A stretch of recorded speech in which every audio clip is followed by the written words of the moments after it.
نماز کے اندر سرور کا آنا، اللہ تعالی ہم سب کو یہ سعادت عطا فرمائے۔ اور حقیقت میں دیکھا جائے کہ جب انسان کو عبادت میں سرور آنا شروع ہو جاتا ہے تو پھر اس کے وقت کے گزرنے کا احساس نہیں ہوتا۔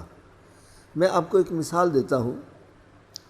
حضرت سیدہ فاطمہ الزہرا رضی اللہ تعالی عنہا، آپ ساری رات عبادت میں مشغول رہتی اور پھر جب صبح کا وقت ہو جاتا تو رب تعالیٰ کی بارگاہ میں عرض کرتی ہیں، مالک و مولا میں کیا کروں، تیری راتیں بڑی چھوٹی ہیں، میرا ایک سجدہ ختم نہیں ہوتا، تیری رات ختم ہو جاتی ہے۔ تو جب انسان کو یہ سعادت ملتی ہے تو پھر واقعی عبادت میں وہ لذت آتی ہے کہ انسان کو وقت کے گزرنے کا احساس نہیں ہوتا۔ لیکن یہ سعادت ملتی کیسے ہے؟ اس کے لیے سب سے پہلا کام تو یہ ہے کہ انسان کو اپنے لقمے کی طرف توجہ دینی چاہیے۔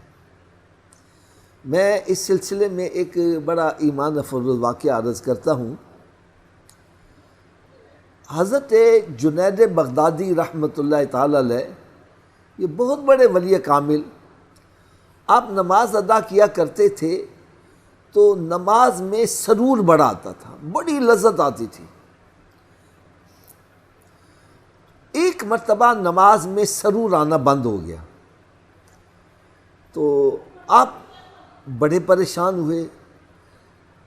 ہم تو نماز ادا کرتے ہیں نا کہ 4 رکعت نماز کی نیت کی اور پھر جیسے ایک آٹومیٹک نماز ہوتی ہے، بٹن دبایا تو 4 رکعتیں ہو گئیں، یہ بھی نہیں پتا میں کس کے آگے کھڑا ہوں، یہ بھی نہیں پتا کہ میں زبان سے کیا الفاظ ادا کر رہا ہوں۔ اور سرور حاصل کرنے کا تو ایک بہترین ذریعہ یہ ہوتا ہے کہ انسان جو زبان سے الفاظ ادا کر رہا ہے دل سے اس کا ترجمہ کرتا چلا جائے۔ مثلا زبان سے کہتا ہے الحمدللہ رب العالمین، دل سے اس کا ترجمہ یہ کرے کہ تمام تعریفیں اللہ تعالیٰ کے لیے ہیں جو ساری کائنات کا پالنے والا ہے۔ الرحمن الرحیم، وہ رحمان ہے اور رحیم ہے۔ یہ زبان سے الفاظ ادا کرے اور دل سے اس کا ترجمہ کرتا رہے۔ اس سے ایک تو یہ ہوگا کہ اس کی زبان بھی مصروف ہو جائے گی اور دل بھی مصروف ہو جائے گا۔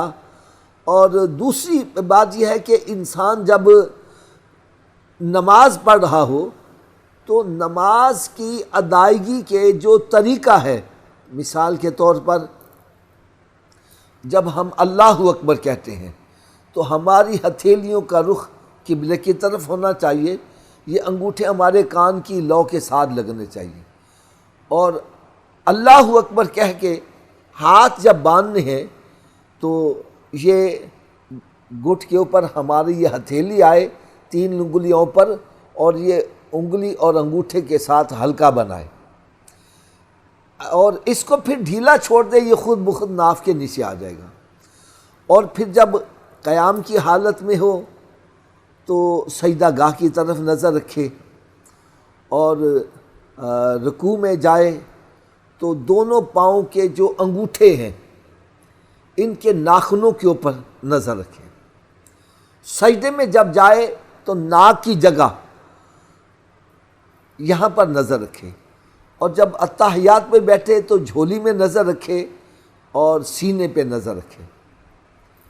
حضرت میاں شیر محمد صاحب رحمۃ اللہ تعالی علیہ ہمارے یہاں لاہور کے قریب شرق پور شریف کی بہت بڑی بزرگ ہیں نقش بندی سلسلے کے۔ تو آپ سے کسی نے پوچھا، حضرت صاحب اسلام کا کوئی بھی کام ہے یہ حکمت سے خالی نہیں ہوتا، تو یہ جو نماز کے اندر ہمیں نظریں رکھنے کا جو حکم دیا گیا ہے کہ قیام کی حالت میں سجدہ گاہ کی طرف نظر رکھیں، اس کی کیا وجہ ہے، اس میں کیا حکمت ہے؟ تو آپ نے جو حکمت بتلائی، میں کہتا ہوں اگر آپ یہ حکمت یاد کر لیں تو مجھے اللہ تعالیٰ کی ذات سے امید ہے کہ کافی حد تک نماز میں سرور آنا شروع ہو جائے گا۔ پہلی بات تو انہوں نے یہ بتلائی کہ جب بندہ قیام کی حالت میں ہے تو سجدہ گاہ کی طرف نظر اس لیے رکھے کہ اپنے من کو یہ سمجھائے کہ اے بندے، اسی مٹی کے اندر تجھے ایک دن دفن ہونا ہے۔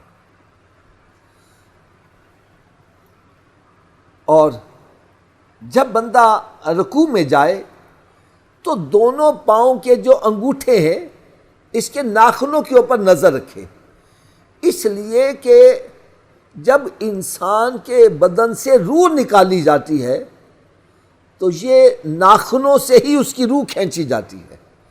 سب سے پہلے مرنے والے کے پاؤں ٹھنڈے ہوتے ہیں، تو جب بندہ رکوع میں جائے تو وہ کیفیت یاد رکھے کہ انہی ناخنوں سے میری روح جو ہے وہ کھینچی جائے گی۔ اور پھر جب سجدے میں جائے تو ناک کی جگہ پر نظر اس لیے رکھے کہ اس ناک کی خاطر بندہ بڑا کچھ کرتا ہے۔ ہمارے یہاں ایک مثل مشہور ہے، وہ کہتا ہے نک رہ جائے پاویں ککھ نہ رہے۔ اس ناک کی خاطر بندہ ہیرا پھیریاں کرتا ہے، فراڈ کرتا ہے، اسی ناک کی خاطر ایک دوسرے سے بڑھنے کی کوشش کرتا ہے۔ فرمایا بندے دیکھ، یہ تیری ناک تو خاک میں مل جانے والی ہے۔ جب میت کو دفن کیا جاتا ہے سب سے پہلے اس کی ناک ہی خاک میں ملتی ہے، باقی بدن بعد میں ہوتا ہے۔ تو جس ناک کی خاطر تو بڑا کچھ کر رہا ہے یہ تو خاک میں ملنے والی ہے، تجھے اپنے ایمان کی فکر ہونی چاہیے۔ اور پھر جب اتحیات میں بیٹھے تو انسان اپنی چھاتی کے اوپر نظر رکھے، سینے پر نظر رکھے کہ جب انسان کی روح کھینچی جاتی ہے تو سینے میں آ کر اٹک جاتی ہے، پھر انسان کو بڑی شدید تکلیف ہوتی ہے۔ فرمایا کہ اس منظر کو بھی تو یاد رکھ کہ یہ بھی وقت تیرے اوپر آنے والا ہے، یعنی یہ کیفیات کے اندر بندہ نماز ادا کرے۔ تو میں یہ بات عرض کر رہا تھا کہ حضرت جنید بغدادی رحمۃ اللہ تعالی علیہ آپ نماز پڑھتے تھے، بہت زیادہ سرور آتا تھا، تو ہم تو اس کی پرواہ نہیں نہ کرتے، لیکن ان کو جب سرور آنا بند ہو گیا تو اس قدر پریشان ہوئے، کبھی کسی کے پاس جا رہے ہیں، کبھی کسی کے پاس جا رہے ہیں، کبھی کسی کے پاس جا رہے ہیں، کہیں سے مسئلہ حل نہیں ہو رہا۔ خیر ایک اللہ والا مل گیا، اس نے کہا کہ بے تیرا مسئلہ حل ہوگا لیکن تجھے اس کے لیے مدینہ شریف جانا پڑے گا۔ مدینہ شریف میں مسجد نبوی شریف میں رات کے پچھلے پہر اللہ تعالیٰ کے نیک بندوں کی ایک محفل ہوتی ہے، اس محفل میں تیرا مسئلہ حل ہوگا۔ مدینہ شریف جانا تو بڑی سعادت کی بات ہے، اللہ تعالیٰ ہم سب کو زندگی میں بار بار یہ سعادت عطا فرمائے، لیکن اس دور میں آپ ذرا غور کریں کہ سفر کرنا کتنا مشکل ہوتا تھا، لیکن آپ کو نماز میں سرور نہ آنا یہ اتنا پریشان کن تھا کہ آپ مدینہ شریف کے سفر کے لیے تیار ہو گئے۔ فرماتے ہیں کہ میں وہاں پر پہنچا اور مسجد نبوی شریف میں ایک کونے میں جا کر چھپ کے تو میں بیٹھ گیا اور انتظار کر رہا ہوں کہ رات کا پچھلا پہر ہو تو بزرگوں کی کوئی جماعت آئے تو میرا مسئلہ حل ہو۔ کہنے لگے رات کا جب پچھلا پہر ہوا تو میں نے دیکھا کچھ ایسے اللہ کے نیک بندے جن کے چہرے 14ویں رات کی چاند سے بھی زیادہ چمک رہے ہیں، وہ اکٹھا ہونا شروع ہو گئے۔ جب اکٹھے ہو گئے تو محفل کا آغاز جب ہونے لگا تو اسٹیج سیکٹری وہ کھڑے ہو کر کہنے لگا کہ بھئی اس سے پہلے کہ ہم اپنی محفل کا آغاز کریں میں تمہیں ایک مہمان کا تعارف کرواتا ہوں جو بغداد شریف سے آیا ہے اور اس کو نماز میں سرور نہیں آ رہا۔ کہنے لگے حالانکہ میں نے کسی سے گفتگو بھی نہیں کی تھی، کسی کو بتلایا بھی نہیں تھا، لیکن انہوں نے میری ساری کیفیت بتلا دی، تو میں تو یہ کہتا ہوں یہ شان ہے خدمت گاروں کی، سردار کا عالم کیا ہوگا۔ بہرحال کہنے لگا میں اٹھا اور ان کے قریب چلا گیا، میں نے کہا جی میں بھی وہ ہوں جس کو نماز میں سرور نہیں آتا۔ تو انہوں نے فرمایا کہ لوگوں کا مال کھاتا ہے اور نماز میں سرور تلاش کرتا ہے۔ اور عرض کرنے کہ حضرت صاحب میں نے کس کا مال کھایا ہے؟ اب سارے ذرا توجہ سے سننا۔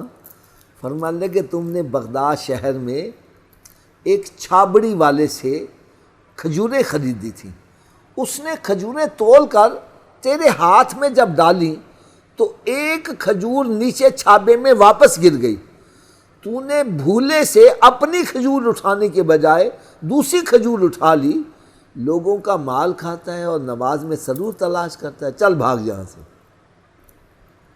فرماتے ہیں وہاں سے نکلے اور واپس بغداد شریف جب پہنچے، اب بغداد شریف کی گلیوں میں اس چھابڑی والے کو تلاش کر رہے ہیں۔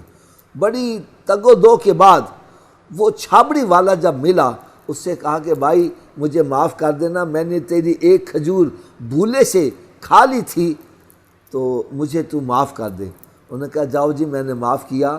واپس آئے، نماز پڑھی تو سرور آنا شروع ہو گیا۔ آپ اندازہ کرو، میری بات کا برا نہ منانا، ہمارا حال کیا ہو رہا ہے۔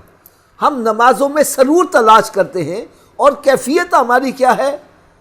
چھابڑی والے کے پاس جا کے کھڑے ہوتے ہیں، ریڑھی والے کے پاس جا کے کھڑے ہوتے ہیں اور اس سے کہتے ہیں بھائی یہ آلو بخارا کیا بھاؤ دے رہا ہے؟ ساتھ کھا بھی رہے ہیں اور جناب ریٹ بھی طے کر رہے ہیں، کھاتے بھی جا رہے ہیں اور گفتگو بھی کرتے جا رہے ہیں۔ یہ جو ہم کھا رہے ہیں یہ کس کی اجازت سے کھا رہے ہیں؟ یہ کس کا مال کھا رہے ہیں؟ یعنی ریٹ طے کرتے کرتے ہم آدھا پاؤ ویسے ہی کھا جاتے ہیں۔ یہ کس کی اجازت سے کھا رہے ہیں؟ کس کا مال کھا رہے ہیں؟ سب سے پہلی بات یہ ہے، جو بندہ نماز کے اندر سرور چاہتا ہے اس کو چاہیے اپنے رزق کا خیال رکھے، اپنے لقمے کی طرف توجہ کرے۔ حدیث پاک میں تو یہاں تک آتا ہے کہ ایک بندہ اللہ تعالیٰ کی بارگاہ میں عبادت کرتا ہے اور پھر اس کے بعد اپنے ہاتھ اٹھا کر رب تعالیٰ کی بارگاہ میں دعا کرتا ہے اور اس قدر گریہ زاری کرتا ہے کہ یوں لگتا ہے جیسے اس کے ہاتھ آسمان تک پہنچ جائیں، لیکن فرمایا کہ اس کے پیٹ میں لقمہ حرام کا ہوتا ہے، اس کی دعا کیسے قبول ہوتی ہے؟ تو ہمیں سب سے بیسکس جو چیز ہے وہ اپنے لقمے کی طرف توجہ دینی چاہیے، حلال کھانا چاہیے، حرام سے بچنا چاہیے۔ ناراض نہ ہونا میری بات سے، آج ہم یہ چاہتے ہیں مال آنا چاہیے، چاہے حلال کا ہے، چاہے حرام کا ہے، چاہے رشوت کا ہے، چاہے سودی کاروبار سے آ رہا ہے، بس مال آنا چاہیے۔ یاد رکھو یہ حرام مال دنیا میں بھی وبال ہے اور قیامت کے روز بھی یہ وبال ہوگا۔ اس لیے، اور ایک بات میں آپ کو چلتے چلتے بڑی ضروری اس سوال کے سلسلے میں بتلا دوں کہ حلال کے اندر برکت ہے، حرام کے اندر برکت نہیں ہے۔ میں آپ کو اس کی ایک مثال دے دیتا ہوں۔ ابھی یہ چند دنوں کے بعد بڑی عید آ رہی ہے، بڑی عید کے اوپر جانور بڑے ذبح ہوتے ہیں۔ دیکھا جائے تو ایک گائے ہے، بھینس ہے، بکری ہے اور اونٹ ہے، یہ قربانی کے جانور ہیں۔ تو ایک اونٹنی ایک بچہ دیتی ہے یا دو دیتی ہے، اس طرح گائے ایک یا دو بچہ دے گی، اسی طرح بکری۔ اور روزانہ ذبح کتنے ہوتے ہیں اور بڑی عید پر کتنے ذبح ہوتے ہیں، اس کے باوجود ان کے اجڑ نظر آ رہے ہیں۔ اور ایک کتی ہے، وہ کتنے بچے دیتی ہے لیکن ان کے اجڑ نظر نہیں آتے، کیوں؟ وہ حرام ہے، حرام میں برکت نہیں ہے۔ یہ جانور حلال ہے، حلال کے اندر برکت ہے، اس لیے کمائی تھوڑی بھی ہوگی، حلال ہوگی، اس میں برکت آ گئی۔ اللہ تبارک و تعالیٰ اس حلال کمائی کے برکت میں چاہے تو قطرے کو اللہ تعالیٰ سمندر بنا دے۔ اس لیے میری آپ سب سے مدنی التجا ہے کہ جو بندہ چاہتا ہے مجھے نماز کے اندر سرور آئے، اس کے لیے میں نے جو چند ایک نسخات بتلائے ہیں۔ ایک تو یہ ہے کہ نماز جب بندہ ادا کرے تو تو نماز کے دوران یہ خیال رکھے کہ جو نماز ادا کرنے کے ارکان ہیں، جو طریقہ کار ہے، وہ میں صحیح طریقے سے ادا کر رہا ہوں، ہاتھ میرے صحیح بندھے ہوئے ہیں، رکوع میں صحیح جھکا ہوا ہوں۔ اور دوسری بات یہ ہے کہ جہاں پر نگاہ رکھنے کا حکم ہے وہاں نگاہ رکھے۔ اور تیسری بات یہ ہے کہ جب بندہ قرآن مجید کی تلاوت کر رہا ہے یا جو بھی نماز کے الفاظ ادا کر رہا ہے تو دل سے اس کے ترجمہ بھی کرتا چلا جائے۔ اور چوتھی بات یہ ہے کہ انسان اپنے لقمے کی طرف توجہ دے۔ انشاءاللہ تعالیٰ ان باتوں پر عمل کریں گے تو مجھے اللہ تعالیٰ کی ذات سے امید ہے کہ نماز میں سرور آنا شروع ہو جائے گا۔ اللہ تعالیٰ ہم سب کو عمل کی توفیق عطا فرمائے۔